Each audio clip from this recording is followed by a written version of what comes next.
আসসালামু আলাইকুম। এই ভিডিওটা একান্তই আমার ব্যক্তিগত একটা পর্যালোচনা। কথা বলছি গতকালকে হঠাৎ করে আন্তর্জাতিক গণমাধ্যম রয়টার্সের একটা প্রতিবেদন।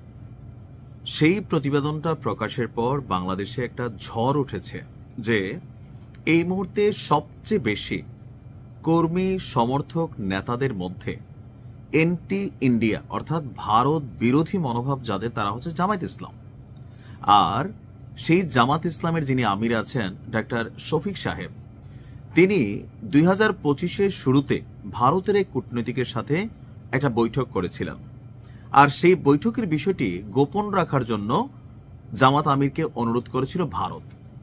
বিষয়টা এতদিন গোপনেই ছিল।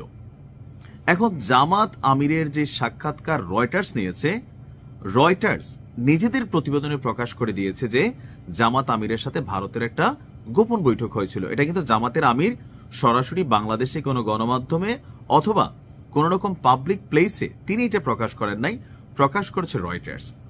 কেন হঠাৎ করে রয়টার্স এই বিষয়টা প্রকাশ করলো? আপনার মনে কি প্রশ্ন জাগে না যে এইটার পেছনে ভারতের খুবই সূক্ষ্ম একটা চাল আছে? এটা মেইন কারণটা হচ্ছে জনগণের কাছে জামাতকে প্রশ্নবিদ্ধ করার জন্যই ভারত আসলে এই কূটনৈতিক চালটা চেলে দিয়েছে বা চিকন খেলাটা খেলছে, যেখানে জামাতের আমিরকে প্রশ্নবিদ্ধ করার সুযোগ হয়েছে অথবা দীর্ঘদিন যাবৎ জামাতের নেতাকর্মীরা যে অ্যান্টি ইন্ডিয়ান সেন্টিমেন্ট রাখেন সেইটার সপক্ষে এখন অনেকে যুক্তি দেওয়ার চেষ্টা করলেও বিষয়টা কিন্তু প্রশ্নবিদ্ধ হয়ে গেছে। এখন ভারতের অনুরোধে যেহেতু গোপন রাখছিলেন, বিষয়টা গোপনই রাখা যাইতো। এখন বিষয়টা যদি আমাদের আমির সাহেব বলতেন তাহলে বিষয়টা ছিল একরকম, কিন্তু যখন আন্তর্জাতিক গণমাধ্যমের বরাতে আমরা জানতে পারলাম তখনই বিষয়টা নিয়ে আলোচনা সমালোচনা, যারে দেখো জামাত তো তলে তলে ভারতের কাছে তাহলে মুরিদ হয়েছে। আমি গেল বছরের প্রথম দিকে একটা নিউজ করছিলাম, এই নিউজটাই যে ভারতের সাথে জামাতের একটা গোপন বৈঠক হয়েছে, আমার চ্যানেলে এখনো আছে। তখন আমাকে অনেকে গালাগালি করছিলেন, তখন আমি হিন্দুস্তান টাইমস পত্রিকার একটা সূত্রের বরাত দিয়ে নিউজটা করেছিলাম। দেখেন, এক বছর পর এই ঘটনাটা কিন্তু সত্যি হলো। অর্থাৎ ভারত জামাতকে নিয়ে খেলছে 100%।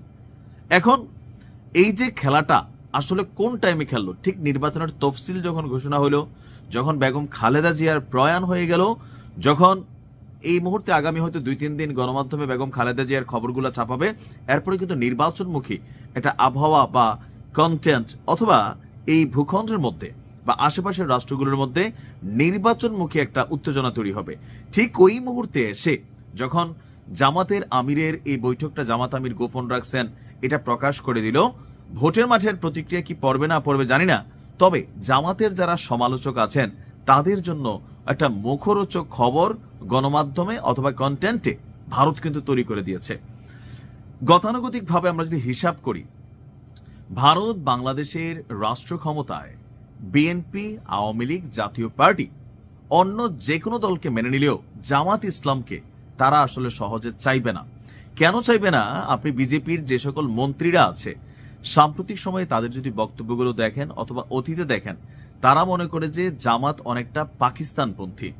আর জামাত যদি রাষ্ট্র ক্ষমতায় বসে, এই যে জামাতের নেতারা বা জামাতের সাথে কানেক্টেড এনসিপি বা বিভিন্ন নেতারা এই যে দিল্লি নিয়ে বিভিন্ন সময় বক্তব্য দিচ্ছে, ভারত কিন্তু এগুলো দেখছে। হাসনাত আব্দুল্লাহর বক্তব্যকে তারা রিয়েকশন দিচ্ছে, নাহিদের বক্তব্যে রিয়েকশন দিচ্ছে, জামাতের বিভিন্ন নেতাকর্মীদের বক্তব্যে ভারত কখনো কূটনৈতিকভাবে কখনো রাজনৈতিক পর্যায়ে প্রান্তিক পর্যায়ের একজন নেতা তারা কিন্তু রিয়েকশন দিচ্ছে। ভারতের জনগণের কাছে একটা রিয়েকশন তৈরি হচ্ছে। এতে করে ভারতের জনগণ এবং রাজনৈতিক দলগুলোর একাংশ মনে করে যে জামাত বাংলাদেশের রাষ্ট্র ক্ষমতায় বসলে এটা পাকিস্তানপন্থী একটা সরকার হয়ে যাবে, ভারতের জন্য সার্বভৌমত্ব এবং নিরাপত্তার হুমকি হবে। কিন্তু বিষয়টাকে আসলে তাই হবে না। আমি অন্তত মনে করি না যে জামাত ক্ষমতায় বসলে ভারতের বিরুদ্ধে গিয়ে কোনো ধরনের আচরণ করবে, কারণ আমরা যারা আমজনতা আছি তাদের যে ভাষা কথা অনেক কিছু, আপনি একটা শরিয়া ভিত্তিক রাষ্ট্র যাচ্ছেন, কিন্তু বর্তমানে যিনি আমাদের উপদেষ্টা আছেন, ধর্ম উপদেষ্টা খালেদ সাহেব, তিনি কি বলছিলেন যে যেই এই ধর্মমন্ত্রী হবে তাকে মদের লাইসেন্স দিতে হবে। কেন দিতে হবে?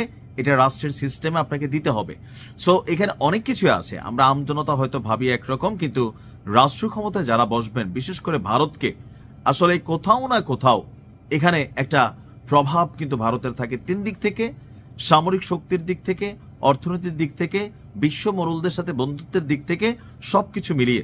তবে ভারতের এই চিকন খেলাটায় জামাতের আমির যে পড়ে যাবেন তিনিও হয়তো ভাবেন নাই যে ভারত এভাবে তার পিঠে ছুরি ভোঁকে দেবে। এখন বিষয়টা নিয়ে আলোচনা সমালোচনা কয়েকদিন চলবে, জানি না এটা নিয়ে জনগণের মধ্যে কি প্রতিক্রিয়া পড়বে। তবে ভারতের খেলায় আমির সাহেব ফেসে গেছেন, এটাই ভারতের রাজনীতি। ভালো থাকুন।